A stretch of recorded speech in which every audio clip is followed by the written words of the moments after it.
You ever take a look at your marriage and realize you might have blinked somewhere along the way and missed something big?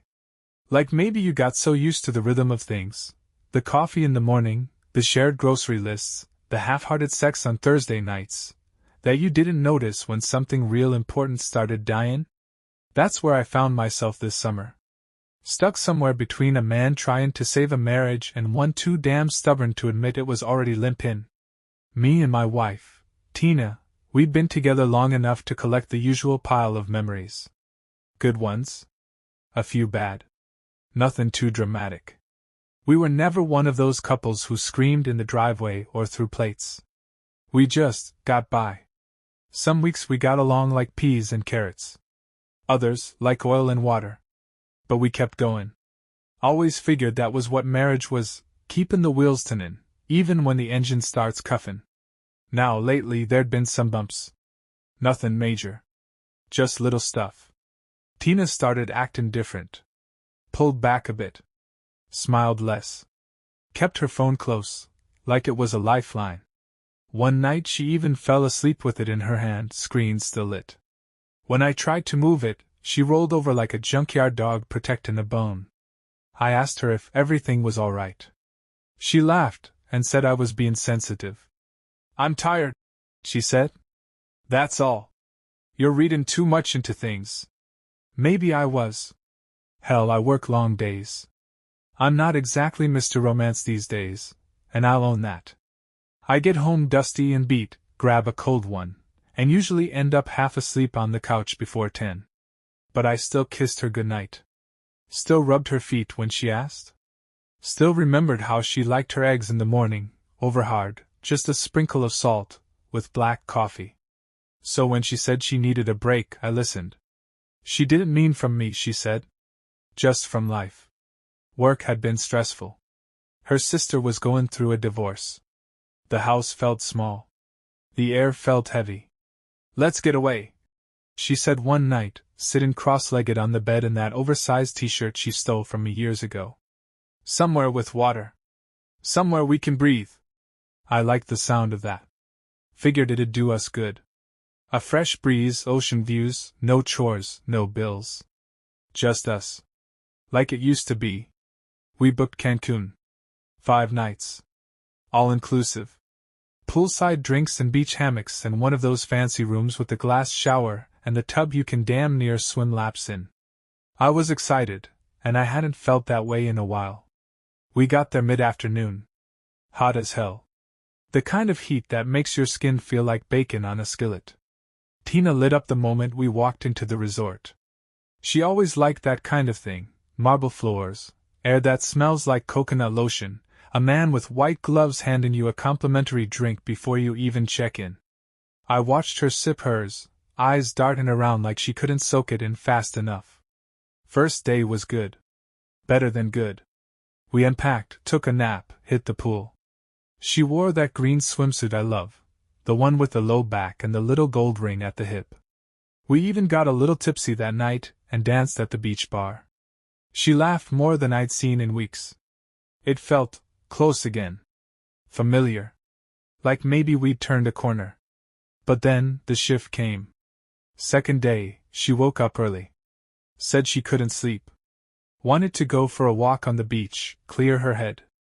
I offered to come along, but she said no, told me to sleep in, enjoy the bed. I watched her walk out, hair tied back, throwing on a hoodie over her swimsuit like she was in a rush to be alone.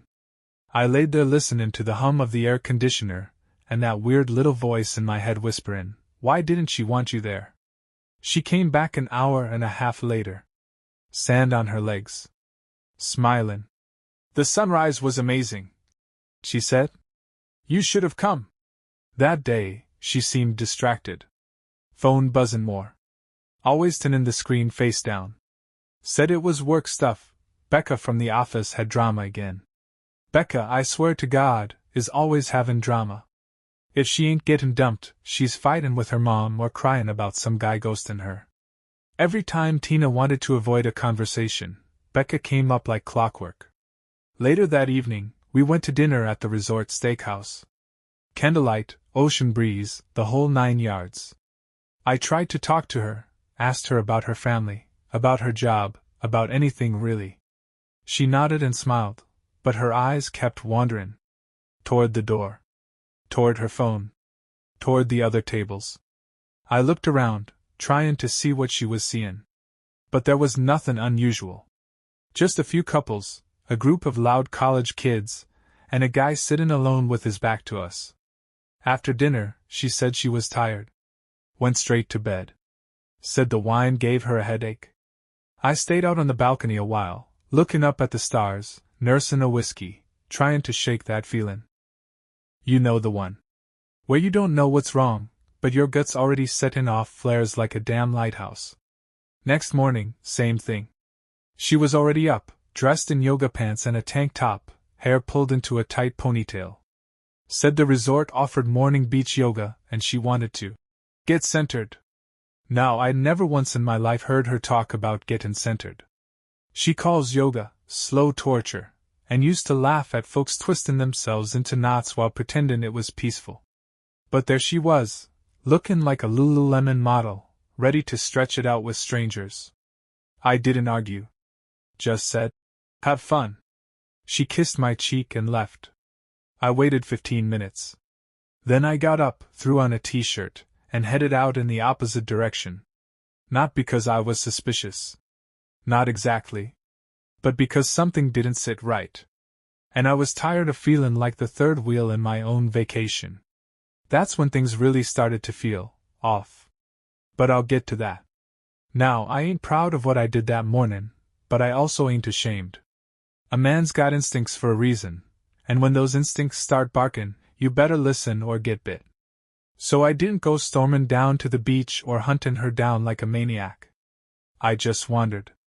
Took the long way around the resort, killing time, seeing what I might see. Figured I'd pass by the beach yoga spot. Just to check, nothing more. And sure enough, I found it. About a dozen people all laid out on mats in the sand, some local instructor doing the whole deep breathe-in, find your center routine. The breeze was just right, waves rolling in behind them, real peaceful scene. But one thing was missing. Tina. She wasn't there. Not even close. Now, I didn't panic. Could have been a different class. Could have been inside, or cancelled. I told myself that. Clung to it. Went back to the room and acted like nothing happened. She showed up about 40 minutes later, cheeks a little flushed, hair down again, wearing sunglasses even though we were indoors. "Yoga was great," she said, tossing her bag onto the chair. "I feel amazing." I just smiled. Glad to hear it. But something about her was polished. Too polished. Like she'd taken the time to clean up after yoga. I wanted to ask more, but I didn't. Figured I'd watch. Let her keep talking. Later that day, we hit the pool. I got a few beers in me and tried to relax, but she kept staring at her phone, smiling like a teenager with a crush. When I glanced over, she tilted the screen away like I was trying to peek. I wasn't. I didn't have to. That smile said enough. And then he showed up. Same guy I'd seen sitting alone at the steakhouse the night before. Kyle, I'd come to find out. He plopped down 2 lounge chairs away like it was pure coincidence. Shirtless, tanned, and oozing that kind of smug charm you see in cheap cologne commercials. Tina didn't say nothing at first. Just glanced his way, then back at her phone. But I saw her legs shift toward him. I noticed that. After a while, he leaned over toward her and asked if she had a lighter. She don't smoke, and neither do I, so I figured he was just making conversation. She laughed and said no, and they chatted for a minute, just light stuff, nothing crazy. But then she introduced me, like he was just some friendly guy she met earlier. "Kyle, this is my husband," she said, smiling at me like we were on a damn game show. He gave me that limp wrist handshake, one of those try-hard grips that's all about ego, and said, "Good to meet you, man. Your wife's hilarious." Now, that might seem like a harmless comment, but let me tell you something. When a man compliments your wife before he compliments you, he's not being polite. He's making a move. Still, I let it ride. I wasn't about to cause a scene in swim trunks with half a beer belly hanging out. Later that night, she said she was feeling bloated from lunch and didn't want to eat a big dinner. I offered to run and grab us something simple, fruit, maybe a sandwich, but she said she just wanted to lie down and read. You should go out though, she added, without looking up. You came all this way. So I did. Sat at the beach bar, drinking rum out of a plastic cup, listening to some live band play buffet covers while the sun dipped below the water. I tried to enjoy it. Really did. But my mind kept drifting back to the room. When I finally went back up, it was damn near 10. The lights were off. She was curled up on her side of the bed, pretending to sleep. I could tell. Breasts too even. Still wearing mascara. I didn't say nothing. Just climbed in next to her, staring at the ceiling fan, trying to figure out what was going on and how long it had been going on. Next morning? Same routine. Yoga. Gone early. Came back glowing. I asked her if I could tag along next time. She stiffened. It's kinda my thing, she said. You wouldn't like it. You just get bored and make sarcastic comments. I smiled. Probably. But my gut clenched. That voice in the back of my head got louder. Then came the day I stayed in the room.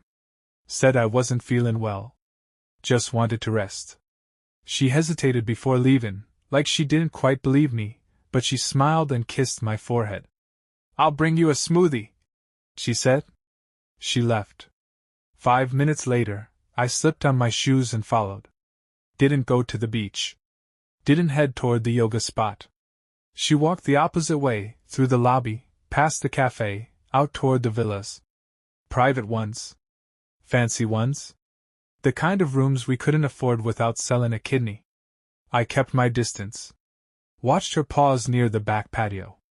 She looked around. And that's when he appeared. Kyle. Fresh white shirt, sunglasses, that same grin. She didn't hesitate. Walked straight up and hugged him. Not just a friendly squeeze. A hug you feel. They disappeared around the side of one of the villas, out of sight. I stood there, hidden behind some decorative bush that probably cost more than my lawn mower, wondering what the hell I was supposed to do next. Still didn't have proof. Still didn't have answers. But what I did have was a hell of a lot of questions.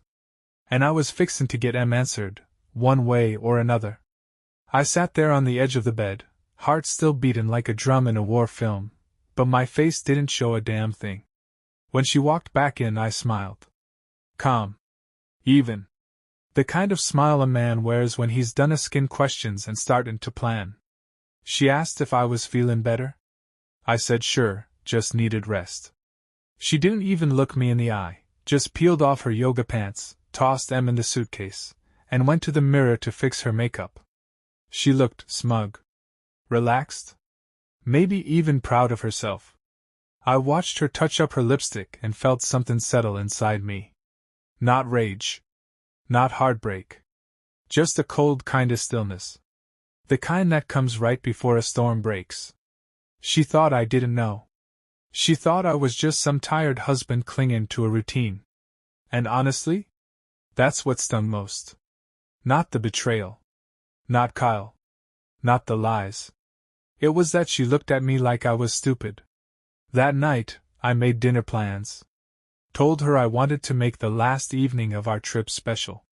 She lit up, probably thought I'd stopped snooping. Thought she dodged it. We got dressed up. She wore this red dress I bought her 3 birthdays ago, low-cut, flowy, the one she used to save for me. We went to the rooftop restaurant overlooking the beach. I pulled her chair out. Ordered her favorite drink. Asked the waiter to bring the best bottle of wine they had. She looked radiant. Giggled a little. Rested her hand on mine and said, "This is nice. I feel like us again." I looked her dead in the eye and said, "You ever think about how good lies can sound when you dress them up with candles and ocean views?" Her smile cracked. Just a twitch. Barely there. But I saw it. She blinked. "What?" "I know," I said. Calm as Sunday morning. "About Kyle. The yoga." The villa. All of it. Her face strained like someone pulled the plug on her blood supply. She opened her mouth, closed it. Tried to play dumb. Who? I almost laughed. Don't insult both of us. You're already cheatin', don't add bad actin' to the list. Then came the excuses. It didn't mean anything. It just happened. I was lonely. You've been distant. All the classics. She even tried to blame me for booking a vacation that was too much pressure. I listened. Every word. Let her dig that grave nice and deep. Then I dropped the hammer. I talked to the front desk. I said, got confirmation Kyle's stay was paid for by a guest under your name. A Becca that never checked in. I've got the receipts. Security footage. Even the room number. That shut her up. I took one long sip of wine, then leaned in. Here's how this is gonna go, I said. We're flying back tomorrow. You're sitting next to me on that plane. You're gonna smile and nod and play nice. When we land, we're going straight home. You're packing a bag. And then you're leaving. No fight. No scene. Just gone. She started to cry. Tried to reach across the table. I pulled my hand back. You lost the right to touch me the second you crawled into bed with another man while I was sleeping 10 feet away, I said. I didn't come here to fix anything. I came here to let you lie to my face one last time. And now that I've heard it, I'm good. She sobbed through the rest of the meal. I finished my steak. And just to make sure it stuck, I stood up, dropped a folded piece of paper on the table, and said, Oh, and Kyle? I ran into him earlier. Told him you gave me the clap. Said he should get tested. I don't know if she ran after him. Don't care. We flew back the next day in silence. Her trying not to cry in public. Me watching the clouds out the window, feeling lighter than I had in years. Soon as we got home, she packed up and left like I said. Haven't heard from her since. She sent a couple emails. Said she wanted to talk. Said she made a mistake. I didn't answer. There's a peace in not letting someone who lied to your face crawl back in through the cracks. There's power in not needing closure from someone who already showed you who they really are. You ever feel that gut pull telling you something's wrong? Listen to it. Don't wait for proof. Don't wait to catch them in the act. The moment they make you feel like a stranger in your own bed, that's all the proof you need.